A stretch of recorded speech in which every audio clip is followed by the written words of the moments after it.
In your bulletins today, unless it fell out, you should find a bookmark I hope you will take home with you. It is a simple version of our church mission statement. And the reason for that is one of our new vestry members, when I was doing some orientation this week, said, "I've never seen this before. Is this the mission statement for the vestry or for the whole church?" And I thought, if we don't know our mission statement, how do we know what we're doing? And so I'm sharing with this with you this morning because I think it really connects to our scriptures as well. Our mission statement is kind of an evolution. Some years ago, this church discerned that feeding was central to our ministry. At that time, we were doing a lot of work with Bound Together in Pontiac. We were providing meals. I don't know, what was it, 3 days a week we were doing meals? Some of you remember and were part of that. But it was a huge effort. And so we even changed our website. If you ever wondered why we have this weird website, stpfeeds.org, St. Philip's Feeds, because that was our sense of identity. If you look at our stained glass window in the Great Hall that was donated, it is the symbol of St. Philip's, the loaves and fishes. Why? Because St. Philip, our patron saint, was present and instrumental in the feeding of the 5,000, where Jesus took 5 loaves and 2 fish, blessed them and multiplied them. And so feeding is a key part of our identity and mission. Well, a few years ago, we took that idea of feeding and we broadened it. We said, St. Philip's feeds, yes, but we feed not just physically with meals, we also feed the mind through education and formation programs for children and for youth and for adults. You can read almost every week in the bulletin Father John's reflections, the fractals, which are another way to be fed spiritually and intellectually. We feed the soul through worship on Sunday mornings, our centering prayer group, Lenten programs and services, all kinds of different opportunities to be fed by God through the sacraments and through the word and our worship. We feed the heart through community, right? Through fellowship and by reaching out physically, feeding the body in our various outreach programs like Bound Together, Neighborhood House, and then even more concretely, giving blood through the Red Cross blood drives to literally save lives. So we see that as our core mission. And I wanted, after the annual meeting and as we thought about our mission together, let's remember this. Take this home and meditate on it. Everything we do here should relate in some way to this central mission. That's how organizations flourish, when they're clear about their mission and purpose, and when everything they do is grounded in that sense of identity, values, mission, and purpose. When new ideas bubble up, we need to ask, does this fit? Is this a way for us to be about God's work of feeding the world in body, mind, heart, or spirit? This is not just something that the church needs to be doing as a collective group. It is, but I think there's an invitation also for us to reflect on this individually. Each one of our scriptures in a different way tackles this idea of mission and purpose. Jesus in the gospel is still fairly early. He's become renowned for healings, right? He's casting out demons and he's healing people, and that gets a lot of attention.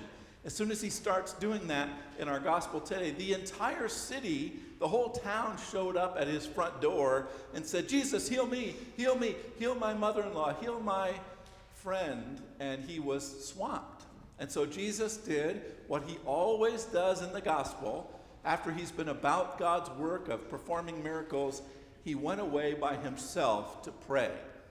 And just like every time, he can't stay alone very long. He gets hunted down.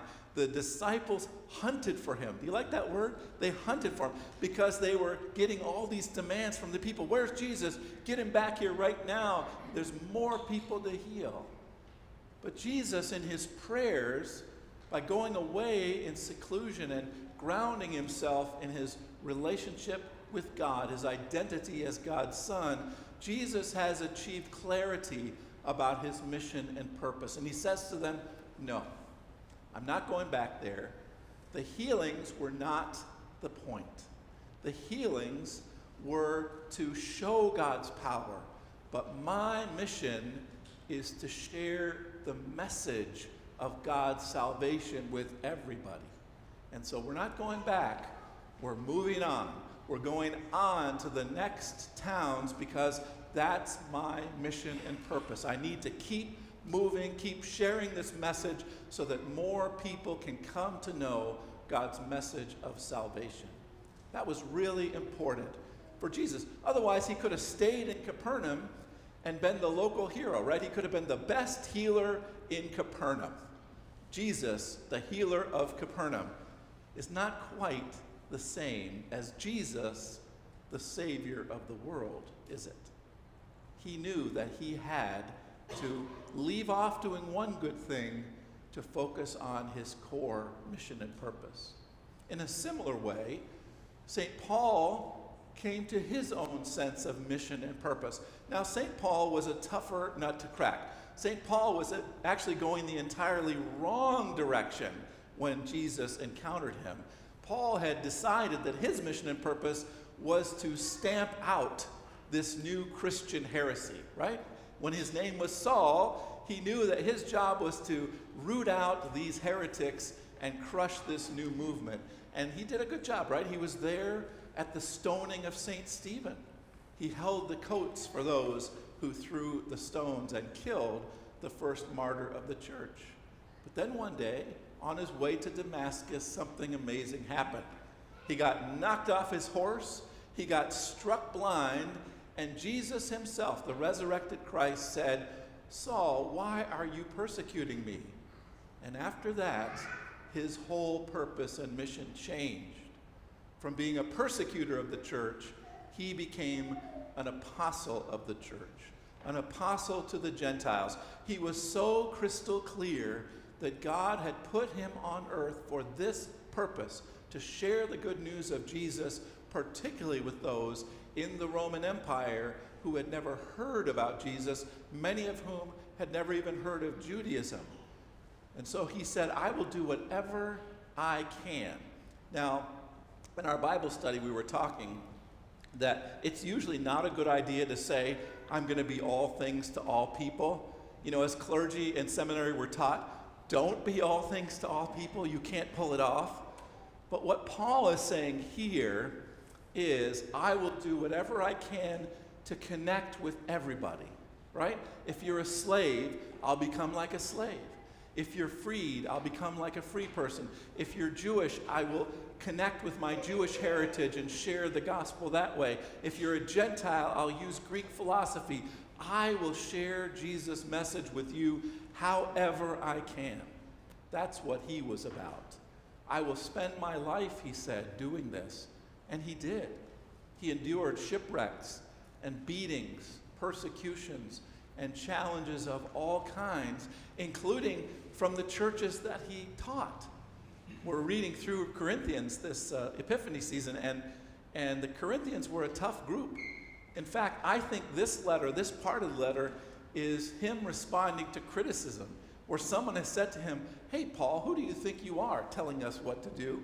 How do you get off telling us how to be Christians? And Paul says, let me explain. This is my mission, and this is my purpose. I'm only about helping you to encounter Jesus and worship God in this new way. That mission and purpose gave him immense power to do God's work. And it's the same for you and me. When we are clear about our mission and purpose, whether it's as a whole congregation or as individuals, we unlock the power and abundant love of God. Something is released in us when we're so clearly focused. The problem is, it's hard to figure out, isn't it? We sometimes spend our whole lives wandering through different types of activities, trying to figure out, what is my purpose? I remember someone telling me once that I have no mission, I have no purpose. And what they meant, I think, was they had been doing so many different things. They had been the flip side of I've been all things to all people, right? Because it's easy if you're a people pleaser to do what everybody else wants you to do, and you can actually lose your sense of self. Some years ago, I was having lunch with a parishioner who was being laid off. He'd been a disc jockey. He'd been a college disc jockey. Then he went to work for the local town radio station, and they got bought out, and he was being laid off, and he was at that crisis moment in his life. What am I going to do with myself? There's no other radio station in town. I got to do something else. So we began to ask some key questions. What in your life gives you the most joy? What do you look forward to doing most in your life? Where are the moments where you felt most plugged in to your sense of God's presence in your life? And over the course of an hour-long lunch, he was able to articulate that in every part of his life, what he looked forward to more than anything was storytelling. He said, at my core, he said, I'm a storyteller. That's why I liked radio, because I could tell stories. But there's other ways to tell stories. He went on to become a youth minister in a church, and then later the youth missioner for that diocese in Western New York. After some changes, he went on and is now a teacher in a school and writes novels. He found new ways to live out his meaning and purpose, because that core mission and purpose can change over the course of our life. We're not always stuck in the same position. When you're in high school, your mission and purpose may be, let me get through this. Let me figure out what I'm going to do. Do I want to go to college? Do I want to go into a trade? What college do I pick? There's a million decisions that have to be made in high school, right?